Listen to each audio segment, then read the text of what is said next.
28 Şubat'tan beri, son olarak 28 Şubat'tan beridir ABD ile ve İsrail ile bir savaş yürütüyor İran ve çok yoğun bir saldırı altında, kendisinin de misilleme saldırıları söz konusu. Ancak gördüğümüz şu ki İran rejimi Kürt düşmanlığından vazgeçmiş değil. Her gün idam haberleri gelmeye devam ediyor. Her gün Başure Kürdistan'a, Rojulat'a yönelik saldırılar devam ediyor. Kamplar, sivillerin kaldığı kamplara yönelik saldırılar devam ediyor. Şimdi Kürdistanlıların bu konuda alması gereken tavrı, tutuma ilişkin öncelikle kısa bir değerlendirme almak isterim. Öncelikle İran İslam Cumhuriyeti'nin, yani Molla rejiminin katliamcı ve inkarcı politikalarına ve soykırım saldırılarına, Kürtlere yönelik katliamcı saldırılarını şiddetle kınıyorum. Yine Komele Zahmetkişan peşmergelerinin şahsında Kürdistan'ın tüm şehitlerini saygıyla anıyor ve anlarına bağlı kalacağımızı sözünü yeniliyoruz burada. Yani İran İslam Cumhuriyeti bir yanda İsrail Amerika'da savaşırken diğer taraftan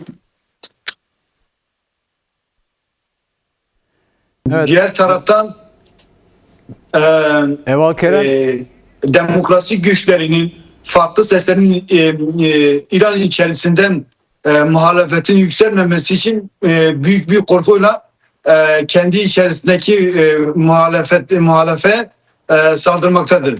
Özellikle burada Kürtlerin ulaştığı örgütlük düzeyi, yine Kürtlerin öncülük ettiği Jinjan Azadi demokrasi çıtasının yükselttiği ve özgürlükten yana, barıştan yana kesimlerin Kürtlere dair umutları bilinen bir gerçektir.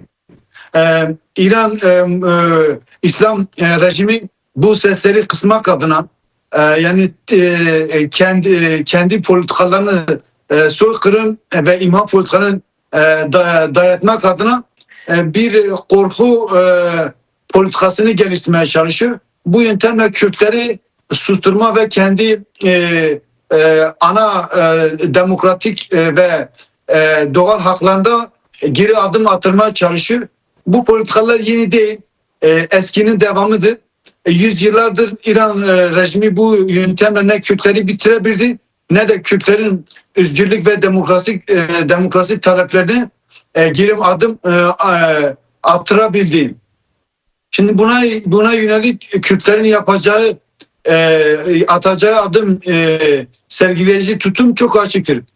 Kürtleri kurtaracak, katliamdan kurtaracak, yine onurlu ve barış içerisinde bir yaşamı mümkün kılacak Kürtlerin ulusal birliğidir. Eğer Kürtler ulusal birlik temelinde bir araya gelebilirse, ulusal ruhla bu katliamlara karşı durabilirse, ancak bu yöntemle bir sonuç elde edilebilir. Yani Rojulat Kürdistan'da bir askeri birlik kurulmuş, fakat bunun daha da gelişmesi lazım.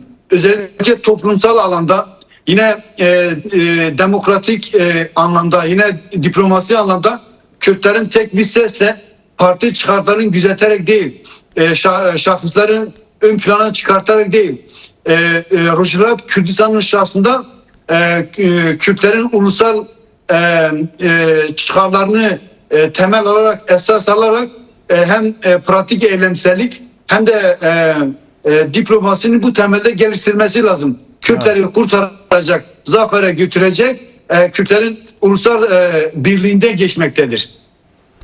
Peki şimdi Avrupa'dan çıkaracağınız ses ya da vereceğiniz mesajlar, yapacağınız eylemler bu anlamda büyük önem de arz ediyor. Avrupa'da yaşayan ya da dünyanın her yerinde yaşayan Kürt halkını, dostlarını, demokrasi çevrelerine yönelik bir çağrınız olacak mı? Ve bu anlamda önümüzdeki günlerde böyle bir planlama gerçekleşecek mi? Bir eylem, etkinlik planlaması gerçekleşecek mi? Son olarak bunu sorayım. Evet, biz Almanya konu yönetimi olarak da uzun süredir hem Orta Doğu'daki gelişmeleri takip etmekteyiz. Bunu kendi aramızda tartışmaktayız. Yine İran İslam rejiminin Kürtlere yönelik imha ve katliamcı politikalarını gündemimizde almış bulunmaktayız. Fakat buna karşı yeterince pratik bir eylemsellik gösterildiği kanısında değilim. Önümüzdeki dönemde İran rejiminin bu imha ve katliam politikalarına karşı daha yerinde refleks tepki göstererek bir ulusal ruh ve ulusal bilinç refleksiyle daha fazla pratik eylemselliklerinin geliştireceğimize, yine diyaloglarımızda politik ve diplomasi çalışmalarımızın dostlarımızla birlikte buna karşı çalışmalarımız olacak. Ama en temelinde de bizim ulusal birlik temelinde kendi halkımızı örgütlüğünü daha yüksek bir perdeye ulaştırma yönünde bizim bir planlamamız vardır. Bu bizim için hayati bir çalışma yöntemidir. Bu anlamda yani İran rejiminin korkuyla kendi içerisindeki muhalefeti susturma adına şiddetle korkuyla başta Kürtler olmak üzere tüm muhalif kesimlerinin sesini kıstırmaya çalışıyor. Yani bu yöntemle yıllarca sonucu nereye geldiğini görüyoruz. Bu yöntemle halkı açlığa, fakirliğe sürüklendiği bir hakikattir. Fakirliğin, açlığın olduğu bir yerde aydınlanmanın, demokrasinin, insan haklarının gelişeceği söz konusu değildir. Bununla birlikte ahlaki çürüme toplumda da alabildiğince gelişmektedir. Şimdi buna karşı Kürt halkının örgütlük düzeyi bu politikaları deşifre etmektedir. Bu anlamda ortaya koyduğu tutum ve örgütlük düzeyi sadece Kürtler değil, işte Farslar ve Avrupa'da yaşadığımız diğer halklarda da temas etmekte ve bu anlamda da çok güçlü bir destek de görmektedir. Bu anlamda İran İslam rejimi bu demokratik sesini kısmak için şiddet yöntemine başvurmaktadır. Bu da bir çözüm geliştirmeyecektir. Sorunu derinleştirmekten, Orta Doğu zaten atış çemberinden geçmektedir. Bu politikaların toplumsal sorunlara çözüm olmayacağı bir hakikattir.